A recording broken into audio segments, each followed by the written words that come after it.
All right, y'all. So we need to have a quick discussion about this, and I apologize. I'm not in my normal realm. My mic's a little weird. Kind of looks like a Saiyan Scouter.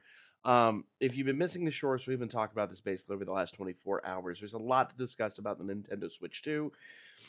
We'll get into hardware specs, all that, and what it means for PLZA here shortly. But basically, what I want to come today to talk about is the pre-order process and to a lesser extent, game prices. We'll get to that here in a minute. But pre-order pricing. So here's the deal, guys. Yes, the system is gonna be 450 bucks. Kind of makes sense. I was thinking it'd be closer to 400. They'll probably drop it within the first year or two. Before long, it's gonna be down to around $400, and that's not terrible. Um, a lot of people are comparing this to the PlayStation and all that. You're really talking. You gotta kind of put this in perspective. You're talking about something about in the level of like a PS4.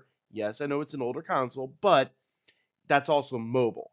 So, all things considered, pricing, my opinion, not bad. It's actually, I would like it to be closer to the $400 mark, but I think at some point 50 bucks is 50 bucks. The really nice part is the bundled version with the new Mario Kart game is going to be $500, and that's a pretty darn good value. So, especially considering the price of new games, which once again, like I said, we'll get to here in a moment. So, pre-order process. Pre-orders are going live here in just a few days. In fact, they should be going live, I believe, April the 9th. I think it's the 9th, yeah. So you got about 6 days. You got a little bit less than a week left, and pre-orders will go live. That's gonna be your GameStops, Best Buys, all your big retailers are gonna get their hands on that. Now, what you want to kind of consider here is this is where your scalpers are going to go wild. It's going to be next to impossible to get your console because bots, because like scalpers, all that kind of stuff. Um, my recommendation is go to your website. I don't do GameStop anymore, so I'm trying to do it through my local Best Buy. They will give you basically a place where you can put in your email address that will email you information on when these are going to go live. We don't know date, time, or anything like that yet, but I'm willing to bet these are going to sell out within literal minutes. Um, Once again, bots. It's going to be horrible. So good luck to everyone out there. Now, Nintendo, on the other hand, is doing something awesome here. Now, there's a lot of people that are upset about this, and I will cover that, but it's gonna be tough to combat the bots. So what Nintendo is doing is they're basically saying, okay, you can register your interest in buying a Nintendo Switch 2 on their website. And to do so, basically, you have to have a paid subscription to the Nintendo Online. You have to have that for over a year. A lot of us have that. That's not that uncommon. And you have to have over 50 hours of gameplay. And I think you actually have to be sharing your gameplay or something like that. But basically, if your Switch has registered over 50 hours of gameplay, which any of us playing Pokemon easily have that.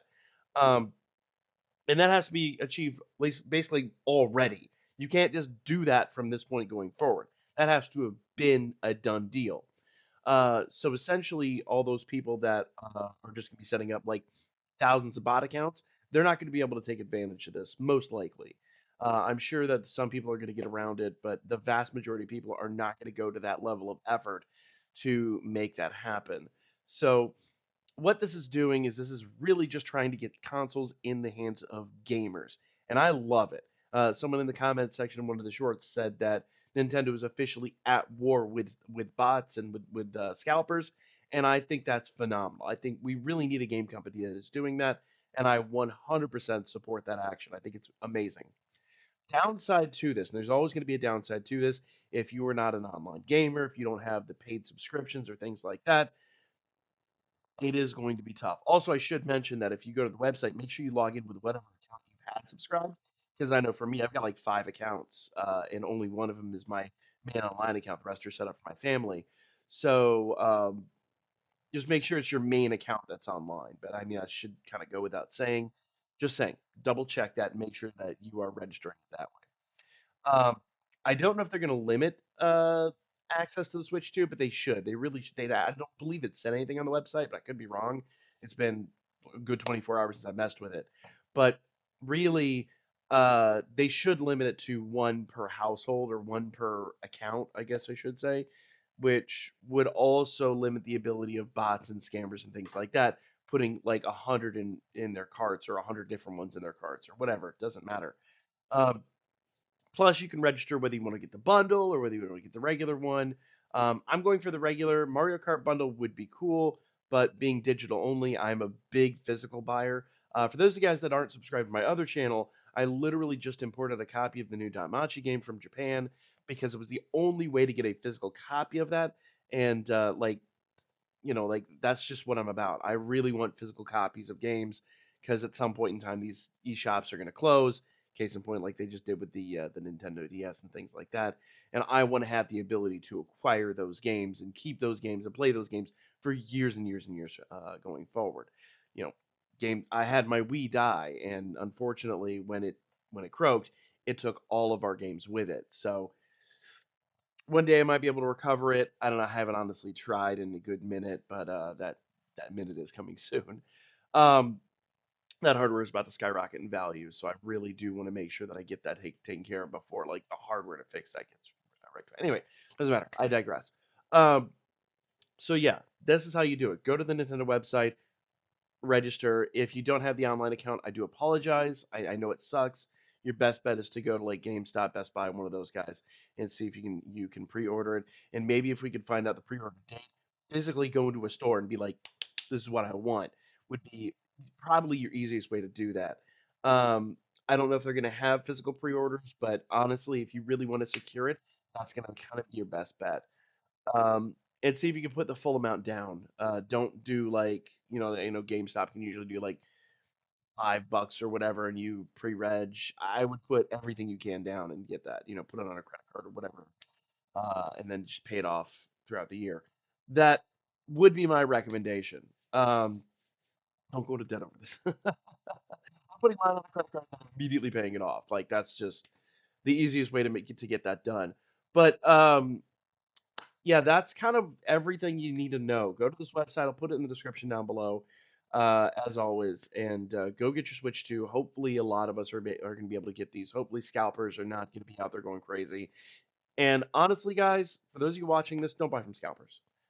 If we stop buying these consoles, it's like with the PS Pro, right? They took a bath on the PS Pro. So many scalpers bought the PS Pro, and then nobody bought it. Like they had to sell those things at a loss. And that should be the case every single solitary time.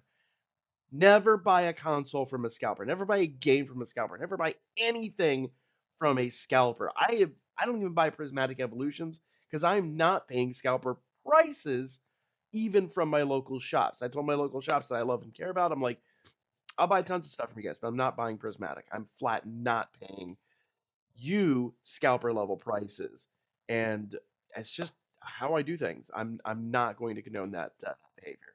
I thought about it. I was really tempted by it, but I'm not going to do it. So here's the reality, guys.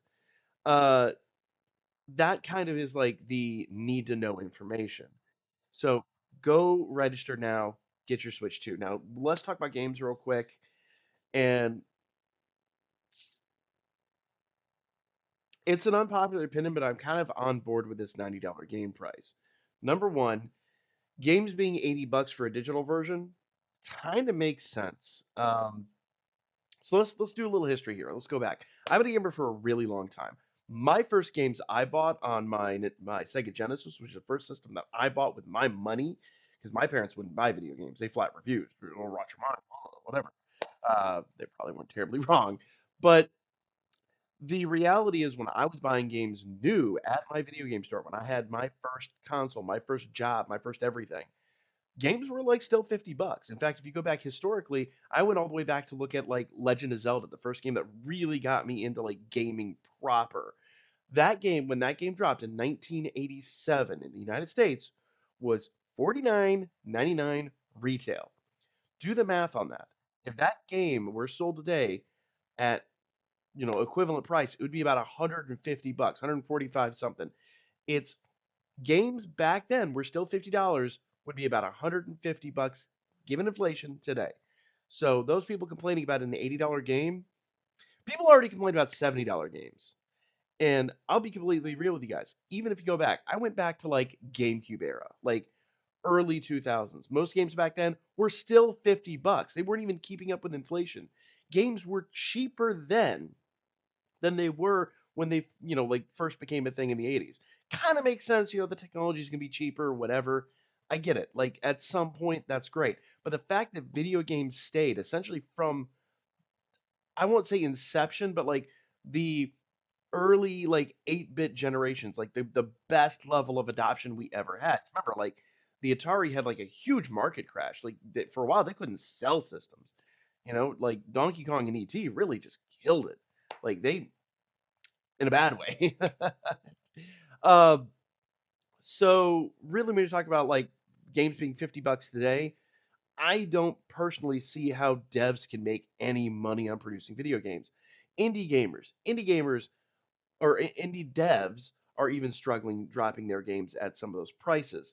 So, like it it's rugged. It's tough.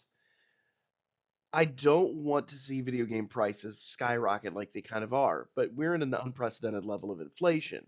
We are, like a game today that is sold at $50 is essentially being sold at like $25 equivalent in like the year 2000. So if you think like the GameCube era games that were $50 new would be $100 today, the NES era games that were $50 new would be $150 today. The fact that we're now kind of catching up with the inflation of like even the early 2000s kind of makes sense. So here's the deal. If you don't want to spend the extra $10, fine, buy the digital copy.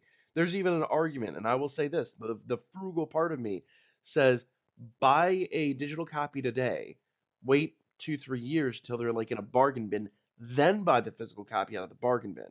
The problem you're going to have is that physical copies are going to become harder and harder and harder to come by. So I don't know that physical copies will ever be that cheap again. But who knows? I could be completely wrong on that. In fact, some companies might just be dumping physical copies after a while.